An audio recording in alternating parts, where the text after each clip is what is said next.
We only have a couple minutes left. So this last foreign policy bit, if you'll indulge me, I'd like to do a quick sort of lightning round with some world leaders. Yeah. And just whatever comes to mind, quick thought or two, and then I'm going to move on to the next world leader just to get your take. And some of these leaders, of course, you were in the room for President Obama's interactions with, others not. But let me just start. Kim Jong Un.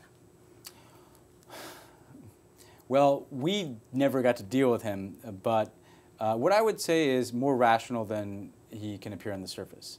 You know, he came into power, he purged his opponents, he consolidated his nuclear deterrent, and now he's from that position of strength, seeking to gain international legitimacy. That, to me, is entirely rational. Benjamin Netanyahu. We had a very complicated relationship. As I detail, in the book, what we came to feel like is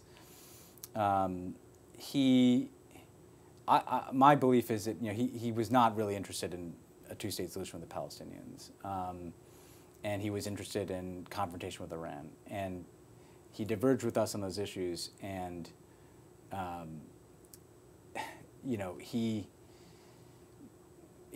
was an unbridgeable divide, essentially. Angela Merkel.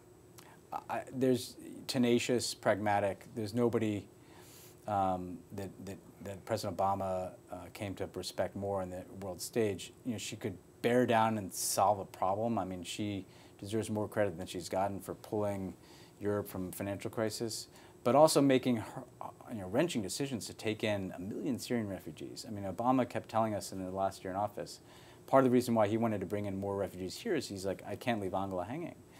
And then that's why it was so sad after the election when he met with her for one last time.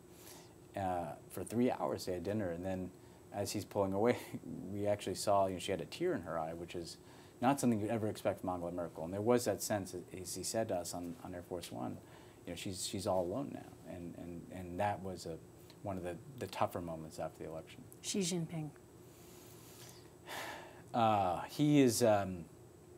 He is somebody with a very clear plan, and he's executing it.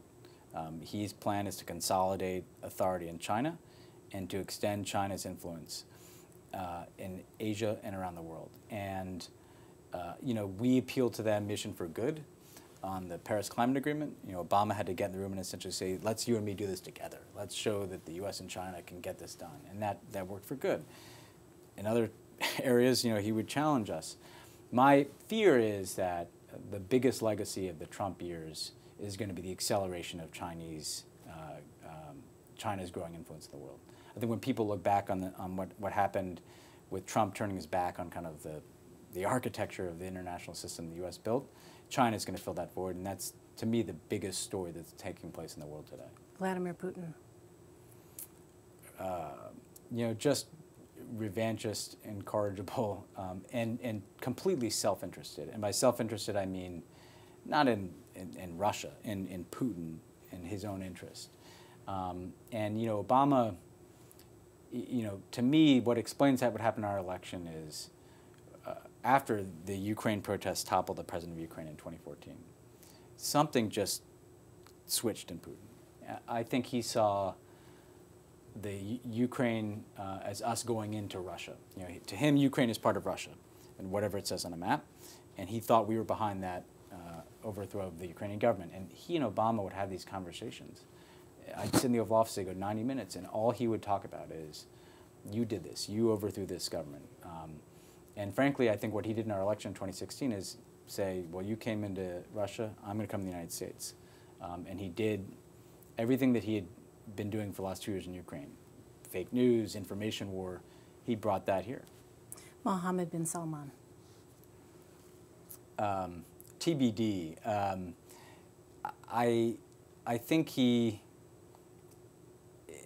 I think there's a little too much hype thus far. I mean, let's see what he actually does. To me, he has focused above all on consolidating his own power in the Kingdom of Saudi Arabia. Those have been the steps that have animated him. I agree with some of the things he says about modernization and reform of the kingdom and its economy, but when I look at his foreign policy, too often it's shoot first, aim second, and the war in Yemen is the case in point, and he's been kind of the architect of that policy. and it's asserting yourself without necessarily knowing what the end game is you're trying to achieve. So my hope is that over time, the better elements that are apparent in him can outweigh some of these more, I think, kind of rash elements that you see in Saudi Arabia's foreign policy. One last one, I could go on and on, but because you write about her in your book, Aung San Suu Kyi. Aung San Suu Kyi was somebody who the world saw as an icon of democracy, who saw herself as a politician. She has accomplished something that no other Burmese politician could do in helping to open up the political system there by sheer force of will and being willing to be in prison for 2 decades. When there was this horrific outbreak of violence and ethnic cleansing that took place last year against the Rohingya, I was, like everybody else, disappointed. She was not responsible for that in terms of giving the order, because she actually has no control of the Burmese military and their system, but she did not speak out, and she did not use her voice, and she did not use her political capital or moral authority. And to me, though, it was a sign that she saw that as, inside of Burma, a politically risky thing for her to do. And so I think what's difficult for people to watch is you want the icon to be the icon, and she has chosen a path of being a politician, and unfortunately in this case, the same stubbornness that was so useful in the struggle for democracy is proving to be an enormous missed opportunity when it comes to the Rohingya issue.